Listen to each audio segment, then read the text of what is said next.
Ito ang programang In. Ikaw naman. Isko at iska, ikaw naman ang pakikinggan.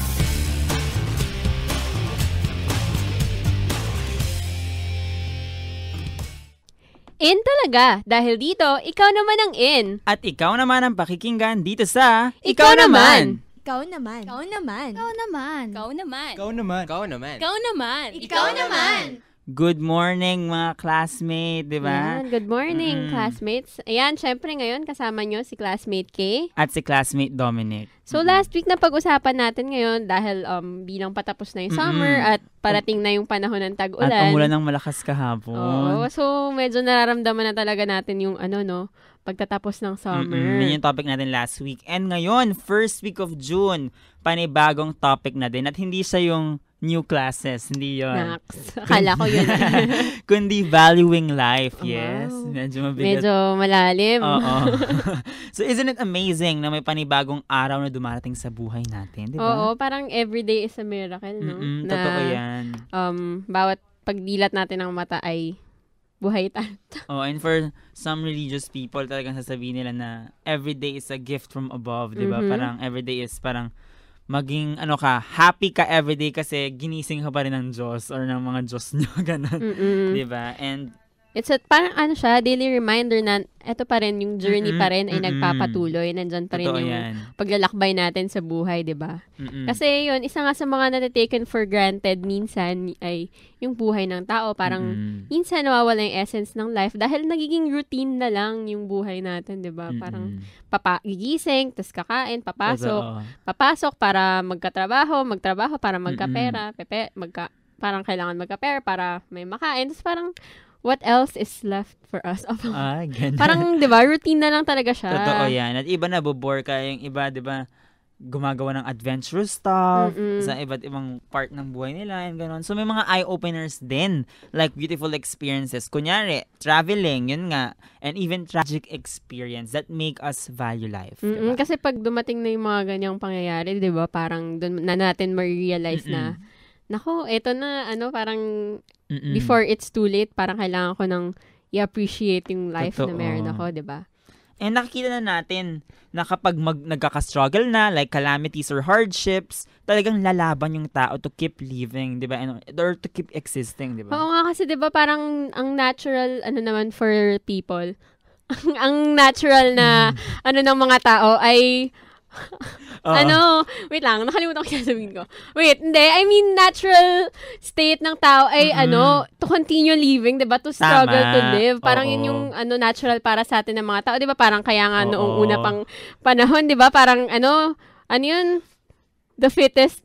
Sorry. Survival of the fittest. Up until now din naman. Diba? Parang ngayon, parang yun kasi talaga yung, natin, yung, nature natin talaga to struggle to live, 'di ba? And 'di ba, kaya naman we value the lives of those around us, especially people we care about, 'di ba? So sa life natin, syempre magkakaroon tayo ng mga hindi natin mababago na taong nandyan sa buhay natin, like our family, 'di ba? And that's why we love them kahit kunyari sa isang baby nakakapanganak pa lang, we love them kahit hindi pa natin nakikilala fully yung baby. True baby. Diba? Kasi family na siya eh. Kasi magiging part na siya ng buhay mo. So, we care about them, diba? Ayun, question lang. Sa'yo, classmate Dom. Anong ibig sabihin when we say that we would trust that person with our lives? Parang, do we really mean it? Siguro, hindi yung buong life. Ako, siguro, a part of it lang or in a context or in a situation, diba? Parang, I trust you with my life here. Parang, kunyari, in a context dito na parang, you have to keep this secret. I trust you with my life. Di ba may ganon? So, in that context, siguro pag hindi kasi minsan talagang nafu-fully keep ang secret. So, minsan talagang you can really, the only thing that you can trust with your life or the only person is yourself, di ba? Parang. Pero pwede rin yung iba to motivate you to move on, to keep forward, di ba? Oo, totoo yan. Ikaw, classmate K.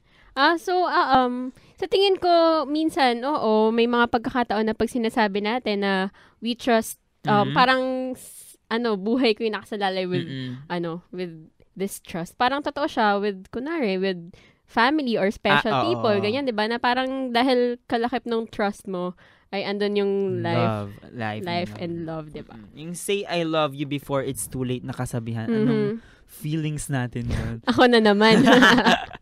Hindi, syempre, diba, yun nga, dahil sinasabi natin na valuing life, ganyan. So, valuing love itself na parang hindi lang siya not too late, diba, na parang kung kailan huli na, tsaka mo ma-realize na importante pala itong mga taong to sa'yo, diba? So, yun. Ikaw ba? Ikaw ba? Can you say I love you before it's too late? Totoo yan. Talagang dapat nating gawing habit yung pagsasabi ng I love you sa mga pinakamamahal natin sa buhay. Kasi, yun nga, we'll never know if before it's too late, diba? So, may question dito, sabi, ano nga ba ang essence ng buhay ng tao? Why do we live? Ang lalim naman ito. Pero sabi sa aming, Philo 1 class, sabi sa amin, if you're searching for the meaning of life, you can't fully live talaga. You can't really live. Kasi magbabother at mag-worry ka lang kung ano talaga ang meaning ng life. Just live life. Yan yung naging essence. Yun yung essence siguro. Ikaw, classmate Kay. Yun, something similar siguro na parang ganun nga. Kasi parang pag tinatanong talaga to, parang ang kaya ko talagang sagutin ay hindi ko alam. Kasi, oo talaga eh. Totoo diba? yan. Kasi alangang mag-invento ako ng sagot right at this moment. Pero, yun yung totoo eh. Parang, hindi ko talaga alam. Parang, Why do we live? Parang, nandito ako everyday. Parang gagawin ko kung ano yung mga kaya kong gawin for today, ganyan. Pero kung yung essence, hindi ko pa siya, kung at this point in my life, hindi ko pa siya alam kung ano talaga yung essence or kung bakit ba ako nag-exist in this world. We can never really fully know what is the meaning or essence of life, diba? And there is also a distinction between existing and actually living, diba? Totoo yan. Kasi yung existing yan, yung mere fact na you're born in this world, then you continue to live by eating, drinking, blah, blah, blah. Pero yung living, it's, ano bang difference niya? It's actually loving life. Making the most out of life, diba? Oo. Yun. And the question remains, diba? How much do we really value life in general, diba? Hindi lang yung sariling nating buhay, kundi others as well, diba? Yung mga loved ones natin, diba? How much do we really value life, diba? Parang tatatak yan sa ating mga isipan as we go on, as we grow, diba? Tama. At yan, syempre, dahil buhay nga ang pinag-uusapan natin, ganyan. Yun, kung may mga feels about sa life, kung finding the essence of life. Pwede natin tong idaan sa pagsusulat. At kung kayo ay may talento sa pagsulat ng mga tula, maikling kwento, essay, radiodrama o awitin, maaari niyo itong ipadala sa aming Yahoo account, sa ikaw naman sa dzup@yahoo.com nang kayo naman ang bumida sa aming programa sa mga susunod na episodes. Ayan, at syempre, huwag ninyong kalimutang sagutan ang ating In the Spotlight question of the week na, paano masasabi na naging maganda ang buhay mo? Yan. So mga classmates, sa aming pagbabalik ay mapapakinggan natin ng isang tula. Babalik ang ikaw naman pagkatapos ng ilang paalala. Manatiling nakatutok sa Ikaw Naman. Ito ang program In. Ikaw Naman. Isko at Iska, ikaw naman ang pakikinggan.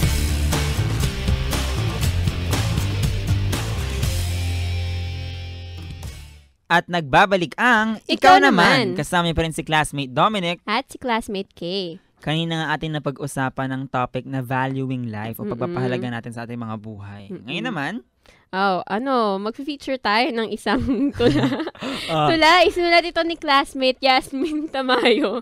Galing siya ng UP Los Baños. This piece was written in due remembrance of the 3 crimes in UPLB in 2011. So ayan. Ito na, wag na tayo magpatumpik-tumpik pa. Ito ang Manika.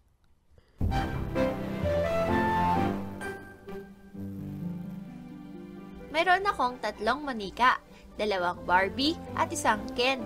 Lahat sila simple lang, saka di gaanong sikat gaya ng nasa commercial. Pero lahat naman sila mabait at maraming kaibigan. At lahat sila importante sa koleksyon ko. Yung una kong Barbie doll ang lagi kong inaayusan. Ang ganda-ganda niya, ang haba at ang lambot ng buhok, at ang sexy pa. Madali daw siya, saka mabait din. Masipag pa siya sa pag-aaral niya. Isang araw, galing siya sa eskwelahan nila. Kaso may 2 bad boys na humarang sa kanya. Tapos sinakay siya dun sa jeep car nila. Sabi daw ng Barbie ko. Tapos hindi ko na siya nakita.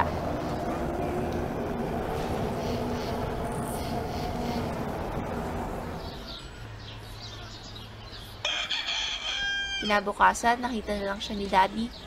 Nakataob dun sa may kanal. Nakataob sa may kanal. Nakataob sa may kanal. Sumakit yung heart ko nung nakita ko siya. Umiyak ako. Dalawa na lang tuloy yung dolls ko. Isang cute na batang Barbie, saka si Ken. Na-miss ko yung isa kong Barbie. Kaya sunod ko namang nilaro yung batang Barbie. Kaso nakatulog ako habang nalaro ko siya. Ang huli niya sinabi bago ko siya nabitawan. Tapos pagising ko, wala na rin siya. Hinanap ko siya. Nakita siya ni Mommy sa may damuhan. Pero gulo-gulo na yung buhok niya. Tapos mali pa yung pagsuot ng pants niya kasi sa leeg ito nakalagay. Sabi ni Mommy na paglaruan daw siya ng ulol naming aso. Paglaruan ng ulol. Hindi na siya pwedeng laruin. Iniyakan ko rin siya. Iniyakan ko silang dalawa.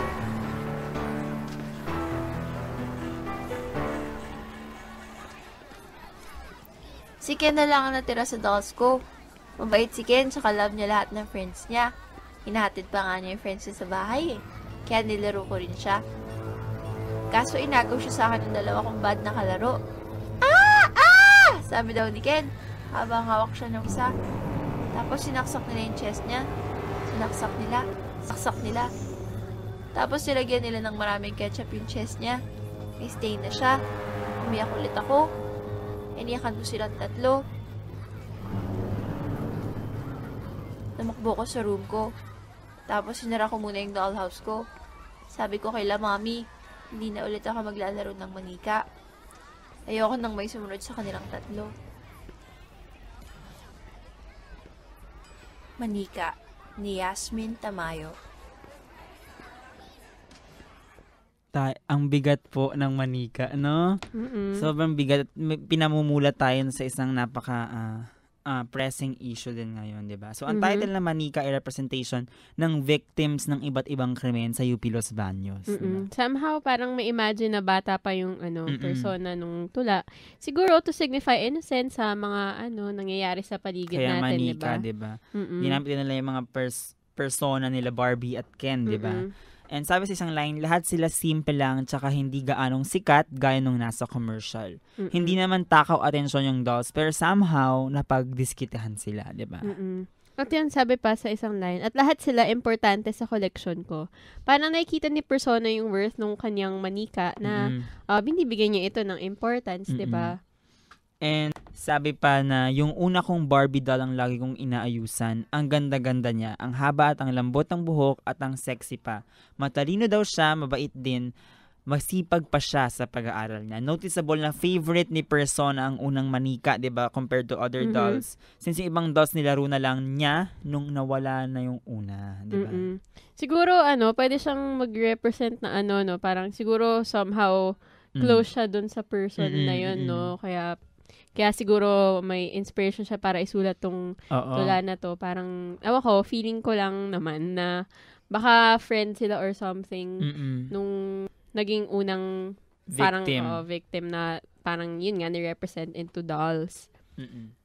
Ayun, sabi naman doon sa isang line, sabi ni Mommy na paglaruan daw siya ng ulol naming aso. Tapos yun, yung term na ginamit, 'di ba, para i-describe yung aso, parang ma-imagine mo din kung gaano ka-inhumane yung naganap doon sa pagtrato doon sa manila, diba? Yung nakakaiyak doon nakakalungkot na inhumane yung pagtrato doon sa persona, di ba? And sabi pa doon sa isang line na syempre, iniyakan ko silang tatlo. Dahil nga mahalaga ang dolls niya para sa kanya, natural lang na damdamin ni persona ang pagkawala ng mga ito, di ba?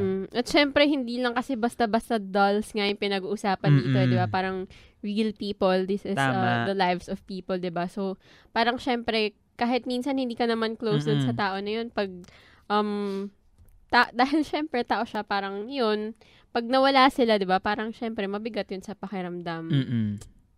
And sabi pa sa isang line, tumakbo ako sa room ko, tapos isinara ko muna yung dollhouse ko. Sabi ko, kaila Mommy, hindi na ulit ako maglalaro ng manika. Ayoko nang may sumunod sa kanilang tatlo. Ito ang naisip na solusyon ni persona, no, para tigil na ang mga malulungkot na kanapan. Paano siya makikipaglaro sa dolls, sabi niya, di ba?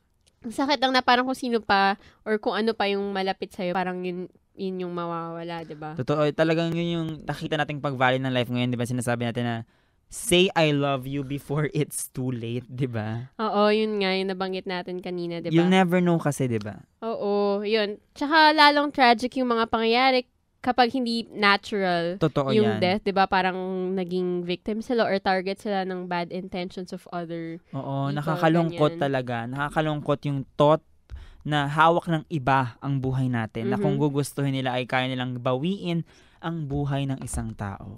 Totoo yan. At yung innocence at yung youth nung sinisimbolong biktima at nung potential niya to do a lot sa buhay niya dahil yung youth niya, 'di ba, parang it made her an easy target. Totoo yan. And syempre hindi na natin siguro papangalanan 'tong mga naging biktima kasi nangyayari talaga 'to, 'di ba? Pero meron na akong ikukwento yung isa naming may high school friend ako na taga UPLB at kaklase niya yung isang naging biktima.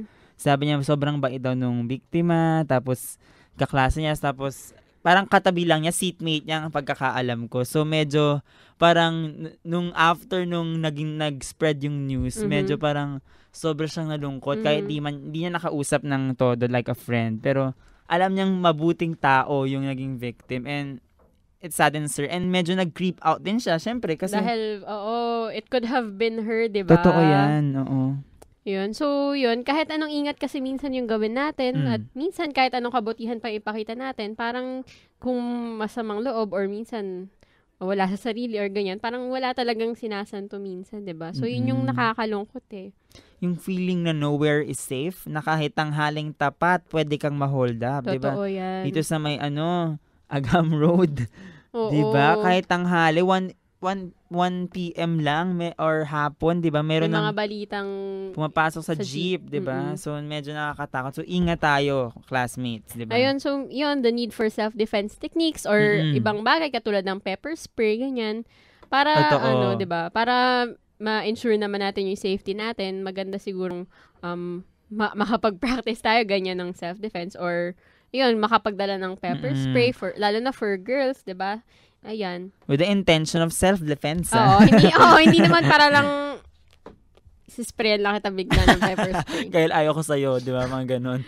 Di ba yung mga suspect, victims din kaya in their own way? Bale, cycle of abuse ba to? Siguro. Kasi parang kahit naman sinasabi natin na yung itong mga suspects na to, hindi naman natin sinasabi na tama yung ginagawa nila, di ba? Pero in one way, victims rin sila kunwari nung society natin. Bakit ba sila napipilitan? Kunwari yung mga naho-hold up, bakit ba sila napipilitan ng hold up, 'di ba? Kasi parang wala silang makuna ng pera, ganyan. Kahit anong gawin nila, 'di ba? So yun. Nagiging cycle of abuse. Kaya yung mga pagkukulang natin or yung mga weaknesses or yung mga problems natin nag-create or nag-spark ng something sa atin na gumawa ng masama. So temptation na gumawa ng sin, 'di ba? And question, how can we contribute to making the world a safer place to live in? Isa na namang mahirap na tanong. Yung mga itinatanong sa atin. Kayo classmates, sagutin niyan sa inyong mga sariling tahanan. Tahanan talaga. Ikaw classmate Kay, how can we contribute to making the world a safer place to live in? Well, siguro, parang usual naman yun na magsa-start sa sarili, ganyan. Pero, yun, siguro maganda nga doon siya mag-start na sa sarili. Pero magandang ma-recognize natin yung effort na parang hindi lang basta yung sarili mo lang, kundi ma-encourage mo yung iba. Tapos parang collective effort siya na tayo, kunwari, group of friends, ganyan, na maging aware tayo na parang sa lahat ng mga ginagawa natin, diba? Kasi hindi lang siya basta sarili. Parang aanhin ko kung ako, I'm making an effort na gawin to, pero the people around me are not. So, parang siya, At diba? saka, dalhin mo yung friends mo sa safer place. Yun. I-encourage mo, influence mo sila na, kunyari, gabi na, di ba? Yun yung mga naging instances ng itong ating mga UPLB victims eh. Gabi na, sinasabi na siya ng friends niya na, kasi galing sila sa project eh, na ihatid na kita sa ganyan, kasi gabi na. Sabi pa, nag-insist pa yung babae na, hindi, okay lang, ako na to, kaya ko na to maglakad. Di ba? Medyo delicate. Actually, kung girls, dahil yung society talaga natin, medyo may discrimination pag girls, no? So, ayun. So, kailangan talaga, bukod sa mag-iingat, parang kahit tayo, mag-effort din somehow. To make people become aware. Kasi hindi na talaga biro na to go out there. Diba? So, kung may mga feels kayo about this, maaari niyong isulat ito. Kaya ako may mga talento sa pagsulat ng tula, short stories, essays, radio drama o kahit orihinal na komposisyon ng mga awitin. Maaari niyo itong ipadala sa aming Yahoo account. Ikaw naman sa dzup@yahoo.com nang kayo naman ang bumida sa aming susunod na episodes. Huwag niyo rin pong kakalimutang sumagot sa ating In the Spotlight question of the week na, paano mo masasabi na naging maganda ang buhay mo?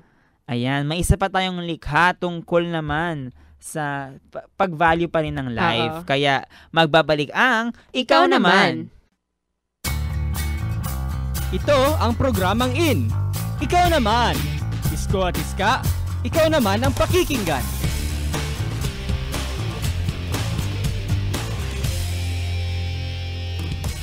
At nagbabalik ang Ikaw Naman. Kasama pa rin si classmate Dominic at si classmate Kay. Ayan, patuloy pa rin ating pag-uusap tungkol sa pagpapahalaga sa buhay. And kanina ating napakinggan ang tula ni classmate Yasmin na Manika. So ngayon naman ating pakikinggan ng isa pang tula na isinulat naman ni classmate Mary Catherine A.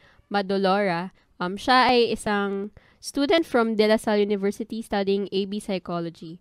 So ito na ang kanyang tula na pinamagatang Her Suicide.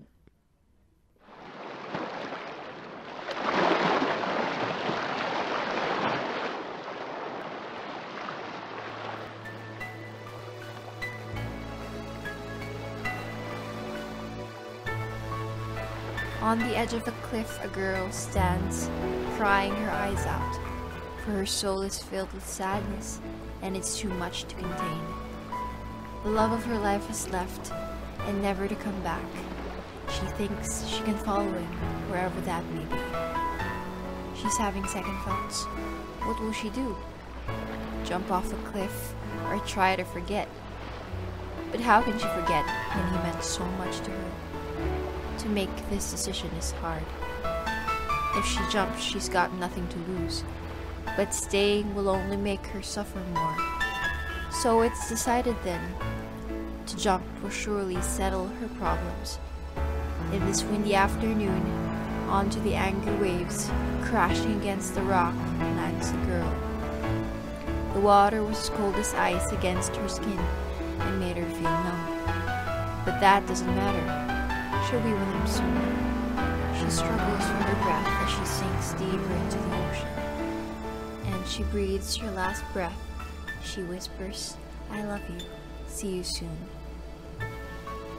Her Suicide by Mary Catherine A. Madolora.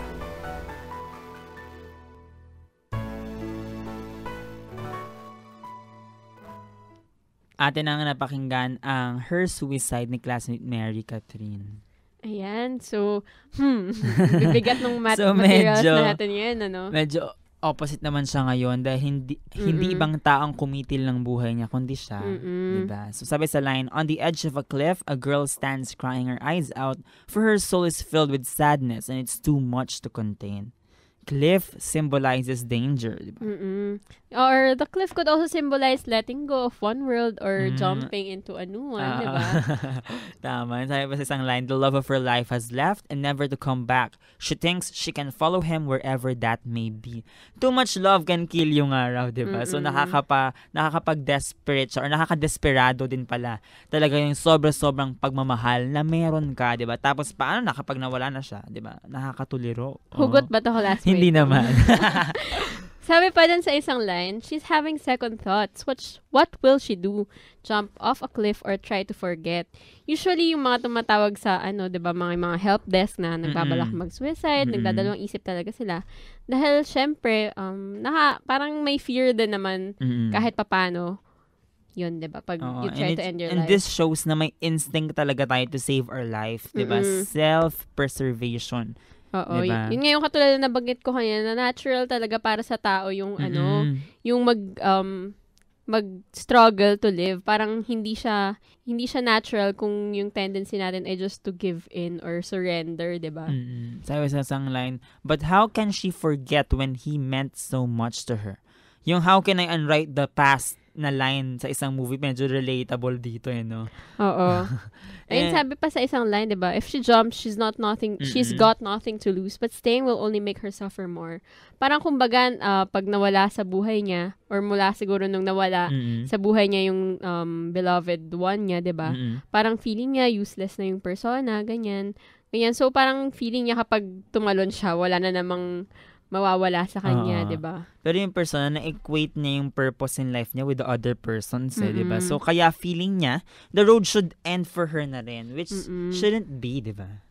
Oo. Kasi, it's your life, di ba? So, parang, pero mahirap din. We can't really tell the condition or situation of this person. Especially for people na ganito yung dinaranas. Madali lang siguro kasi sabihin na hindi dapat ganito. Parang correct. Forget or forgive kaya and forget. mo yan, maging masaya ka. It's a matter of choice. Yung mga laging sinasabi sa mga tao na depressed, ganyan. Pero once you're in that condition, parang kahit no matter how good those words are, no matter how noble those diba, yung friends mo parang they mean good naman. Pero minsan, kahit gano'n pa kaganda yung sinasabi nila pag lalabas din naman sa kabilang tenga at babalik ka rin naman sa pagka-depress mo is wala rin. Hindi rin naging effective. So, sabi pa sa isang line, in this windy afternoon, onto the angry waves crashing against the rock, last the girl. Ramdam yung cold. Yun na parang nararamdaman niya lang siguro yung parang pag-jump niya doon, parang doon niya mararamdaman na saan kaya siya tumalon, di ba? Sobrang lamig. Meron pa rin siyang, buhay pa rin siya, kaya pa rin siya nakakaramdam na eto, may malamig pa rin. Parang, yun. Tapos isa pa, sabi pa sa isang line, that doesn't matter, she'll be with him soon. Na parang para doon sa persona, siguro wala na iba pang mahalaga, kundi yung mabuo siya sa piling nung beloved niya, diba? And diba, sabi pa sa isang line, she struggles for her breath as she sinks deeper into the ocean, diba? I wonder lang kung for a while pinagsisisihan niya yung tumalon siya. Pero parang hindi, diba? Nakita mo dun sa last line, mamaya sasabihin natin last line, diba? So sabi pa sa isang line, and she, nasa na ba yun? Ito. And she breathes her last breath. She whispers, I love you, see you soon. Ayan yung sinasabi ko. Na parang yun nga, sa huli kasi, parang worth it din para sa kanya yung ginawa niya, diba? Na hindi niya pinagsisihan. Sad yung poem, tama, pero medyo positive note yung dulo nito, yung see you soon. Parang, we'll see each other again. Parang ganun. Diba? Perfect example lang, hindi lang puro kaligayahan ng pagmamahal is that love is bittersweet, diba? Talagang, yun talaga. And ano pang mga perfect examples? Wala hindi natin masyadong alam pero parang hindi talaga puro kaligayahan ng pagmamahal kahit sa pagmamahal mo lang sa family mo, 'di ba? May mga struggles in life. Hindi lang naman sa special someone yan nag-a-apply 'di ba? Oo, basta pag-usapin kasi ng love and life, 'di ba? Parang hindi naman siya everything is beautiful, 'di ba? Butterflies and rainbows, hindi naman laging ganoon. And parang lang, 'di ba? Parang question siguro dun sa persona, parang wala ba siyang ibang pwedeng mapagkunan siguro ng strength or ng love, 'di ba? Kasi parang oo nga, wino-wonder ko nga rin kung ano yung ginawa ng parents niya while she was depressed or nung siblings na if meron siya. The people around her, 'di ba, na iba. The ones who love her, 'di ba? So the people she left behind, yun na nga, kung meron man ay hindi kaya sila sapat para sa kanya or hindi niya ba naisip na what if I do this? What will happen to them? Di ba? Parang, hindi naman sila sasabihin na, ay, wala silang pakialam. Hindi ganun may change sa buhay nila And we can judge her decision din naman on the other side. Kasi, yun nga, parang sabi, nagmahal lang din naman siya, ganyan. Pero, yun nga, ang, gusto siguro nating ipatambok today ay marami pang options, madaming ibang options na parang kahit isipin natin na wala na talagang patutunguhan, ganyan. Yun yung aming gustong iparating na message kasi compared dun sa kaninang poem na hindi naman nila gustong mag-end in life nila pero someone did.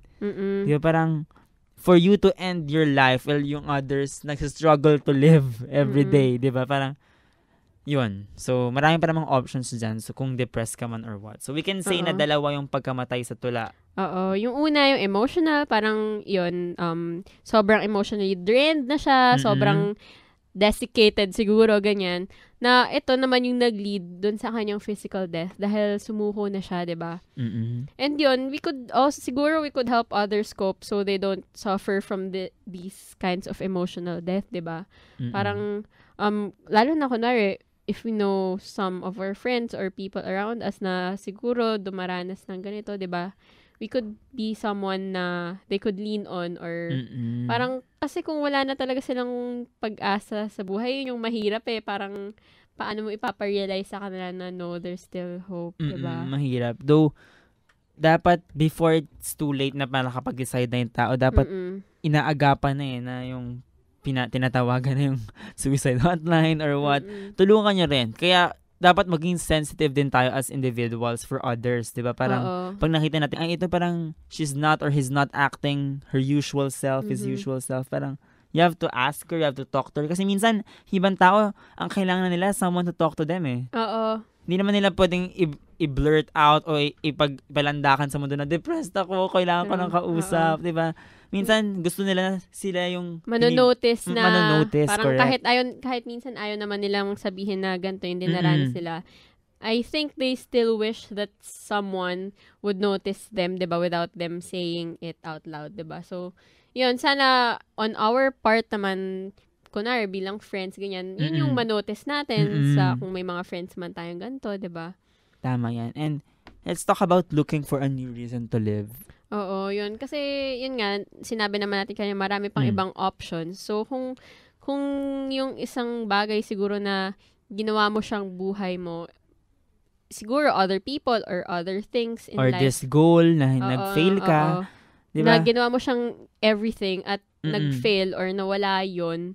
Parang there is always a chance naman to find another, diba? And minsan nandun yun sa concept or thought na you count your blessings, di ba? Parang, oo nga, nawala ko to, pero nandito pa naman si nanay, nandito pa naman si tatay, di ba? Parang, may positive take din dapat natin. Medyo i-instill natin sa ating minds na maging positive tayo. And yun nga, sa pag-compare natin kanina sa Manika at sa Her Suicide ng mga tula, magkakaiba silang events, magkakaiba silang ways of dealing with recent tragic events, magkakaiba silang naging cause ng death, di ba?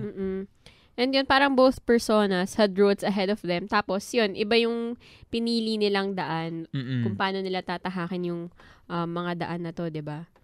And syempre, kung meron kayong iba-iba yung pagtahak natin ng daan, diba? So, minsan sa ating way, ay nagkakaroon tayo ng mga feelings. Kaya naman kung kayo ay meron mga gusto, o may mga talento kayo sa pagsulat ng tula, short stories, essays, radio drama, o kahit original na komposisyon ng mga awitin, maaari nyo itong ipadala sa aming Yahoo account. Ikaw naman sa dzup@yahoo.com nang kayo naman ang bumida sa aming mga susunod na episode. Yan, sa aming pagbabalik ay mapapakinggan natin ang inyong mga sagot sa In the Spotlight. Ito ang programang In. Ikaw naman, Isko at Iska, ikaw naman ang pakikinggan.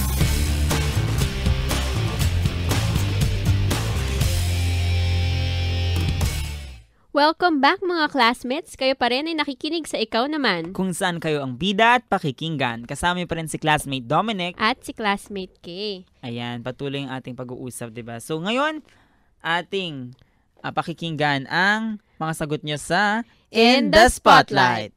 In the Spotlight.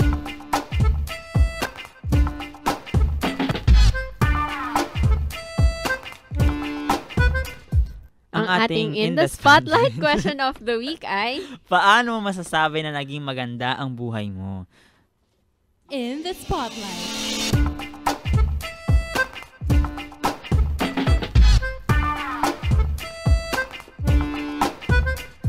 Sabi ni classmate Robert James De Roque, pag mayaman na ako at nakuha ko na yung dream job ko. Maraming may goals na gano'n, no? Parang yumaman, ganyan. At magawa yung dream job. Ewan ko lang. Pero yung, di ba, yung katulad na pag-usapan natin last week, ganyan, dun sa isa nating material na sana hindi makakalimutan yung values natin in life kapag yumayaman na tayo. Kasi minsan, pag yun yung tendency ng mga tao kapag mayaman na, di ba? So, feet on the ground. In the Spotlight.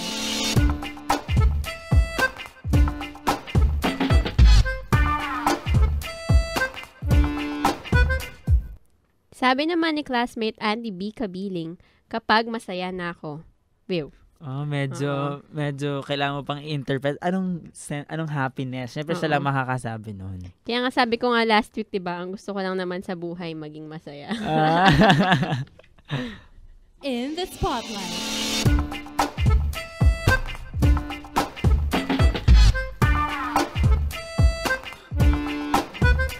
Sabi ni classmate Cadet James Welhim Gasara, pag nagka-lose na ako ng 20 pounds joke. Pwede naman maging life goal yun. Oo, diba? pero yun na ba? Dagdagan natin yung 20 Oo. pounds na goal. Joke lang. Gawin natin 40. Joke. In the spotlight.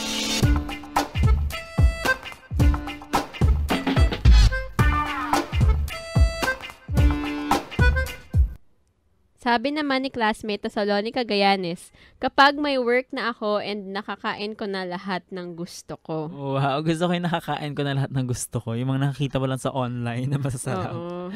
Totoo yan. Pwede rin namang life goal yan. In the spotlight.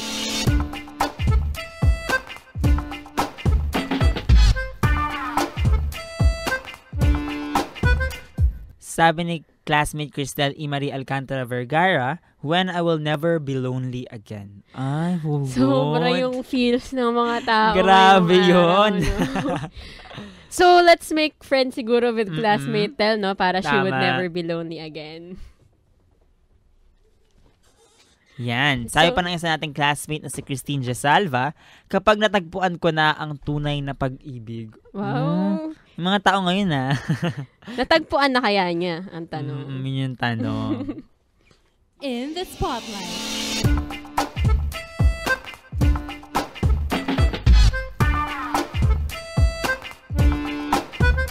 May pahabol pa si classmate Kenneth James Gasara. Sabi niya, kapag na-recognize na ng NASA yung selfie ko, cause I'm a star.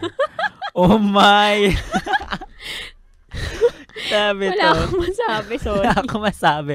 So, magiging star niya at kailangan pa siyang i-recognize ng NASA. Grabe to. In the spotlight.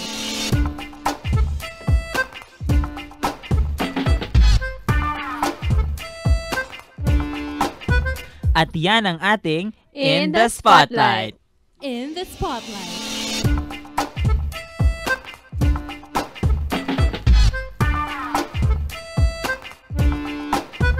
So, ayan, medyo mahirap yung tanong natin, kaya medyo kakaunti Oo. lamang ang sumagot. Pero, yun nga, ikaw, classmate K, paano mo masasabi na naging maganda ang buhay mo o magiging maganda buhay mo? Maganda naman ako, joke lang. Joke yun. Ah. Pero totoo pala. Hindi. Siguro, masasabi ko na naging maganda yung buhay ko kapag, syempre, masasabi ko lang siya pag medyo towards the end na siguro na when looking back on kung anong mga nagawa ko in my life, 'di ba? Kapag ang hirap i-express, pero siguro kapag parang in-offer ko yung buhay ko into something good na hindi lang ako yung makikinabang, kundi the people around me, my family, ganyan, or kahit yung mga hindi ko kilala, pag parang lahat sila parang nagkaroon ako ng effect sa mga other lives, ganun. Siguro, yun. Ikaw, classmate, Dom. Ako siguro masasabi ko na maging maganda yung buhay ko pag alam ko na I've changed or inspired lives. Diba? Parang makita mo yun eh. Madadama mo yun eh. At saka pag nadama mo rin na, yun nga, nabago mo sila at maraming nagmamahal sa'yo. Diba? Yun yung talaga yun eh. Yun. Oo. So, kayo classmates, paano nyo masasabi na naging maganda ang buhay nyo? Kayo lang din ang makakasagot. Totoo. Hindi siya, i-dictate sa iyo ng standards ng society na Totoo yan. maganda yung buhay mo kapag may mansion ka na at Totoo. napuntahan mo lahat ng lugar sa mundo or nakapunta ka sa outer space, ganyan. Or, di ba, parang minsan kahit in the simplest ways, di ba? Ibang tao, simple lang gusto nila para maging maganda ang buhay nila. And, yun. So, syempre, iba. Ayun ang ating napag-usapan ngayon na iba yung living sa existing. And living is making the most out of your life. So, ngayon, meron tayong ipa-plug.